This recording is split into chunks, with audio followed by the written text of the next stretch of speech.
Can! It's almost! He's done it again! Unbelievable!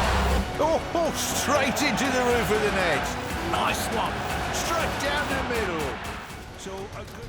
Hello and welcome. You're watching First Sports. I'm Rupha Ramani. Let's get started with what we've lined up for you today.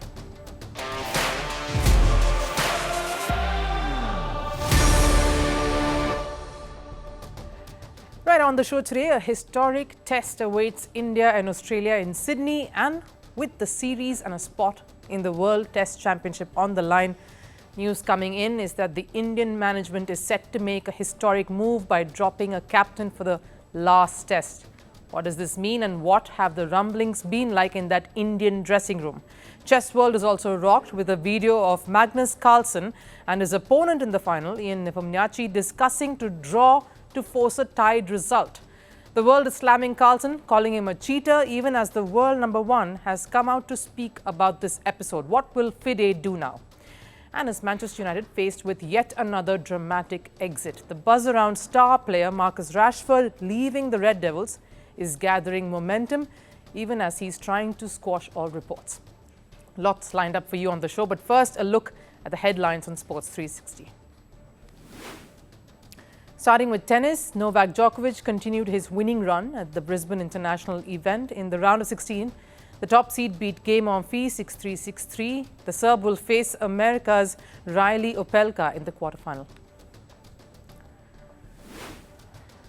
In cricket, Sri Lanka registered a consolatory 7-run win over New Zealand in the third and final T20 international of the series. Put into bat first, Sri Lanka scored 218 runs. Kusal Pereira scored 101 of 46 deliveries. In response, the visitors scored 211 runs. Despite that loss, New Zealand ended up winning the series 2-1. On to football, Arsenal secured a 3-1 win over Brentford in the Premier League. After trailing 1-0 in the first half, Arsenal's Gabriel Jesus equalised in the 29th minute. Arsenal then added 2 more goals. Gabriel Martinelli scored the winner. With this win, Arsenal have moved to second spot behind table toppers Liverpool.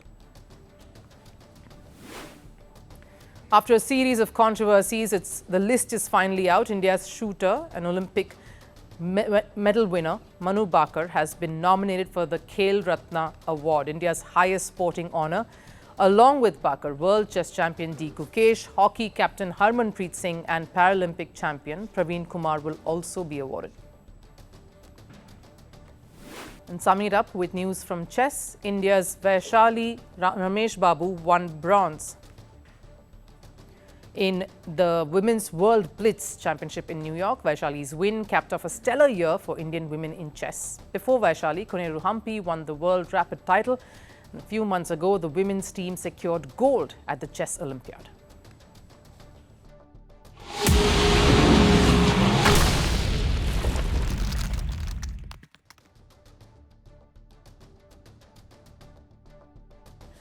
It's 2025 and Happy New Year is what we generally wish each other, but that seems to be a tough ask for anyone associated with the Indian men's cricket team at the moment. If there was ever a rocky, turbulent start to a year for Indian cricket, this would be it. The Sydney Test, the last test between India and Australia, is about to begin. The chatter leading up to this series decider is one, an unrest in the Indian dressing room and whether a test captain will be dropped for a final match in a series. And an important one, that against Australia in Australia. Yet again, India's ghost of the transition has come back to haunt them. A report in a daily seems to have exposed just how fragile the Indian dressing room seems to be. We all have seen the angry man in Gautam Gambhir, and if sources are to be believed, he was livid after the loss at the MCG boxing test. While he gathered the entire squad to give them a piece of his mind, going by what he said, he seems to have given certain players the stick.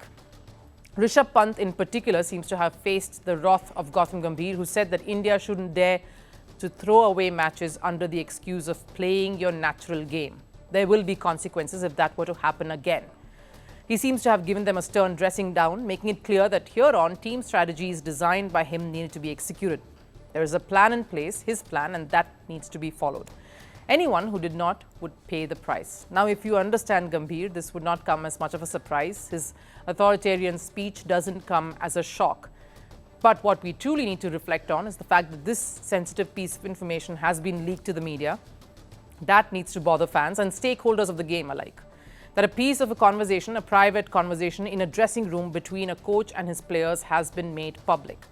And that is unacceptable, making everyone talk of the possible unrest in the Indian camp ahead of what is the most important test for the Indian men's cricket team.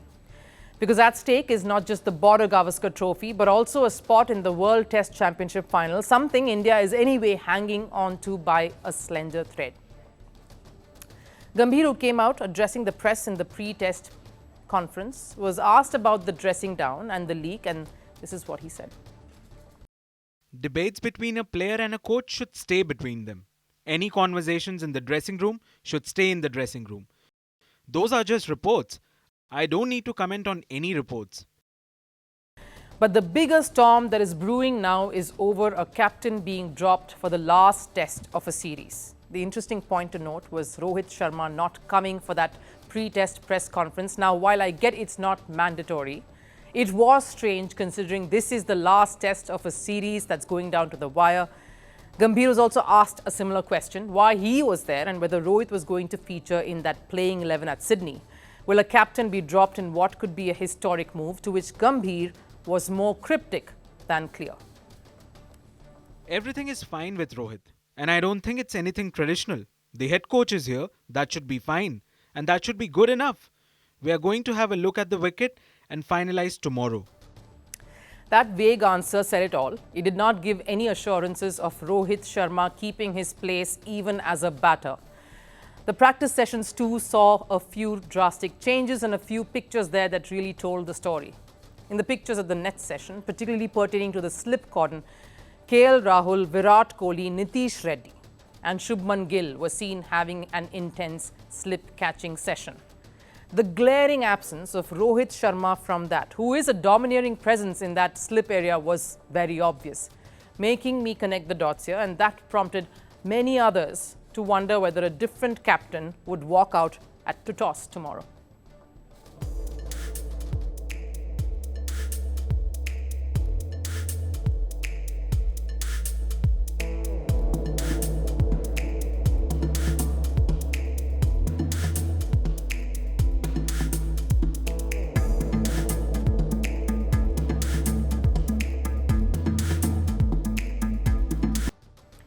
One of those comments, it surely looks like Jasprit Bumrah is acting like the captain. He was there, present, everywhere alongside Rohit Sharma during those net sessions, and particularly Gautam Gambhir. Of course, it all pointing out to Jasprit Bumrah stepping out to toss. And let's be honest here, Rohit Sharma has not had a good run, far from it. The runs column was drying up as is, but so was the wins column. Michael Clarke, former Australia captain, of course, says Rohit Sharma probably has earned the right to call time on his career and his captaincy by his own call. But it looks like legacy means little here. The pressure is mounting not just on the skipper alone, but the entire management and the head coach in particular to deliver a win in Sydney at all cost. Gautam Gambhir is in the direct line of fire, resulting in that impassioned, angry speech at Melbourne. Bumrah leading the last test at Sydney will mean a historic move by Indian selectors and the BCCI, the board. For the very first time, they have succumbed to the wave of dissent, the lack of performances, and decided to break that pattern that they have always known to follow by not just dropping a batter here, but a captain. That is huge. They're clearly putting the test and the series above personal milestones, ambitions, and the perfect send-off. Any reservations has been put to the side. The legacy of a team here is at stake, and BCCI seems to have realized that. The bottom line, India needs a win in Sydney. And bold steps needed to be taken. If that means entrusting youngsters with additional responsibilities, getting someone like Shubman Gill back in, which is what it would entail, and setting the non-performers to the side, as heartbreaking as that might be, so be it. Rohit Sharma, in that last press conference at Melbourne, said that decisions were made keeping the team at the heart of it and not the personal ones. And maybe that's what we'll get to see at Sydney tomorrow. The chess world is in their Hollywood drama phase. The chaos surrounding the world number one, or should we say the hero of the sport, has made it an even more interesting watch. Magnus Carlsen and his controversies over the past few weeks has been no less than a thriller. And while Carlsen emerged victorious in the feud with FIDE over the dress code, the Norwegian finds himself in the worst possible scenario at this point. Carlsen has been accused of match fixing after his joint World Blitz Championship win with Nepomniachtchi. Chess world is furious and Carlsen has been slammed for cheating. Of course, all of this came out after a video of his conversation with the other winner, Ian Nepomniachtchi, went viral. Magnus Carlsen and Ian Nepomniachtchi were playing the final of the Blitz event. The face-off was deadly. Nothing separated the duo till 7 rounds. All the matches ending in draws. Given it was a stalemate situation, the two finalists agreed to a tie, marking the first time in the tournament's history that the title had joint winners, a rare occurrence. So FIDE president had to be consulted and he agreed to award both the players. And while everything was well, pictures taken, award presented, this video brought it all crashing down. I think like they refuse, we can just make sure.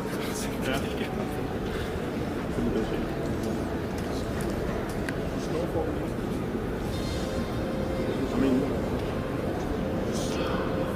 I cannot go there. Carlsen was heard suggesting to Nepomniachtchi that they could just play short draws until FIDE is forced to settle with both as winners. This, of course, has opened up a storm on the internet, putting the world number one under the scanner.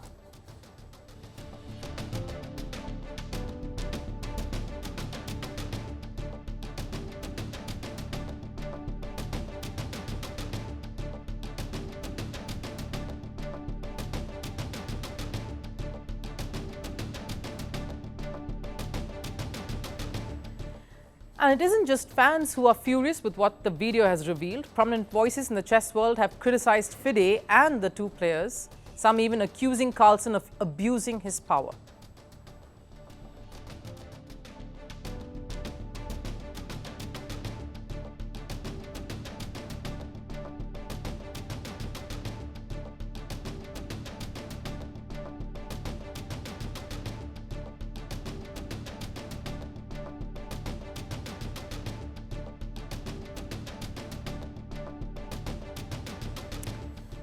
And given the severity of the allegations, Carlsen, who's been mocking FIDE through the Gene Gate episode, is now receiving heat from every possible quarter.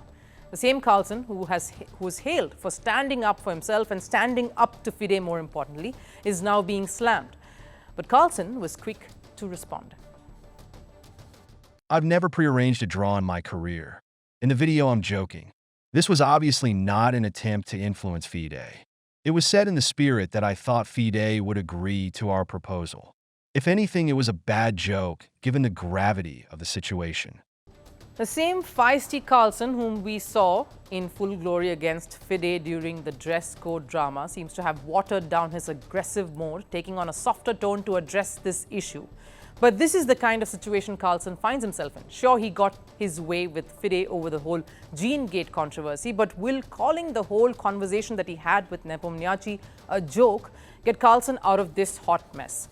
I'm not saying Carlsen is lying, it could well have been a joke, but the world now has video evidence where Carlsen is supposedly suggesting to draw matches, and in a high-octane clash like a championship final. Such jokes cannot be cracked even in the lightest vein, and definitely not by Carlsen. Reason why he's of course facing all of that heat is because he is the favorite in his, the factor of him being a favorite in his fight with FIDE.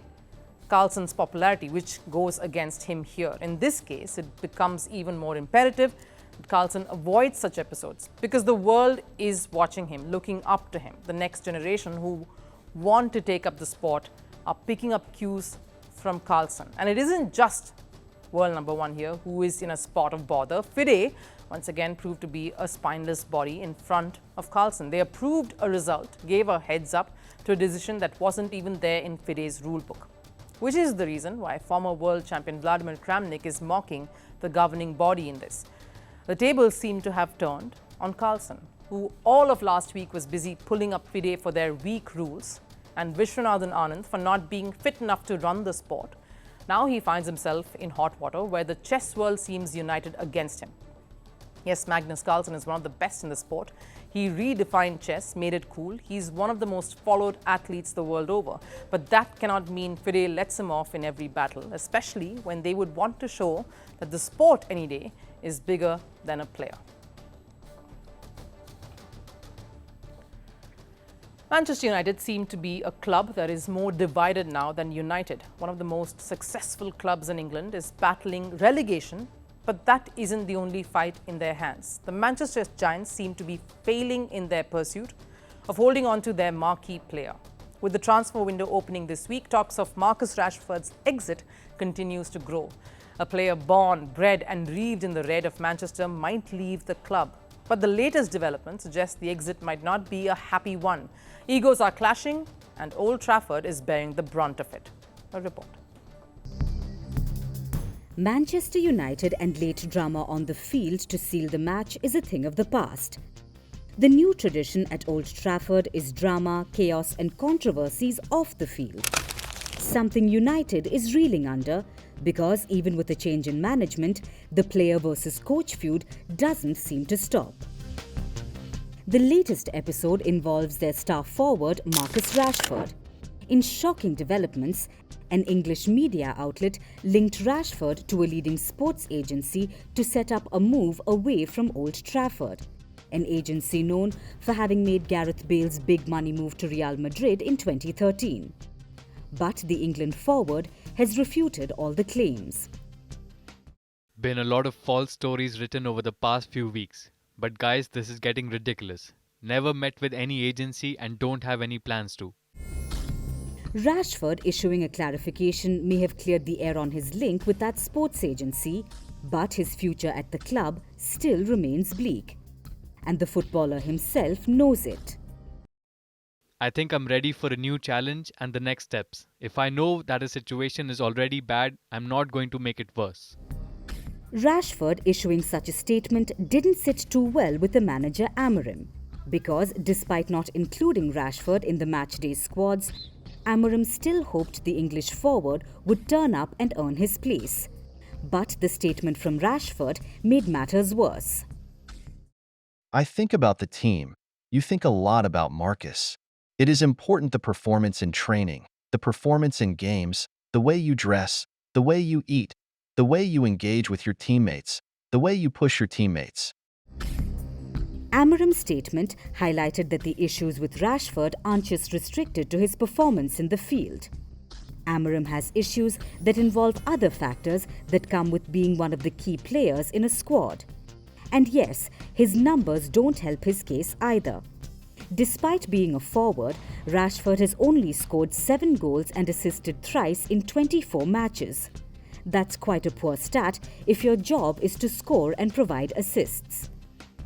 But the bigger problem with Rashford has been the disciplinary issues.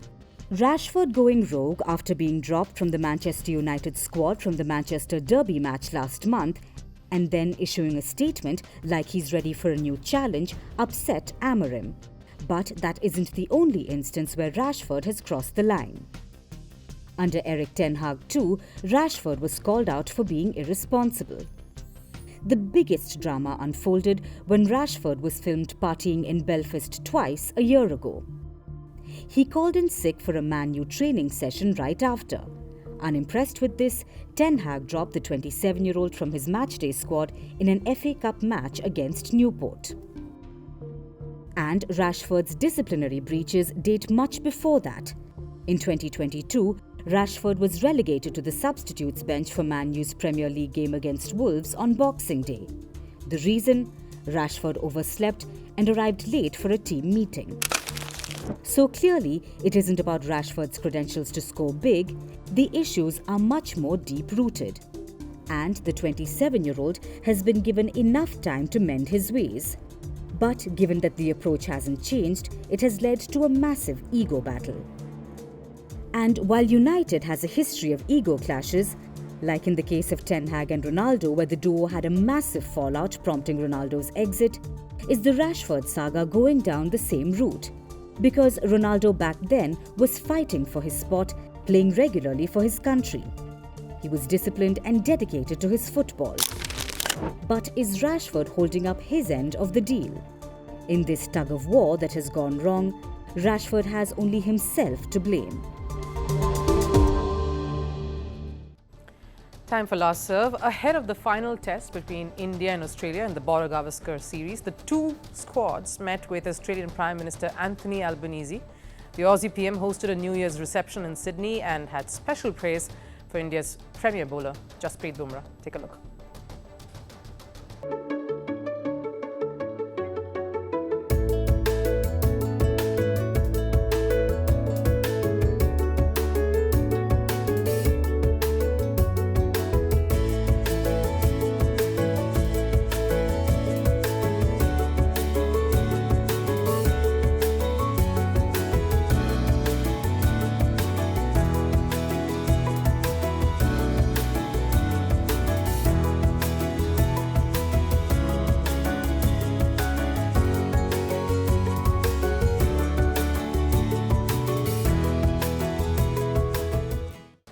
Of course, there are also pictures of Sam Constas and Virat Kohli being shoulder to shoulder, but in a friendly gesture. Looks like all's well there. But that wraps up First Sports here today.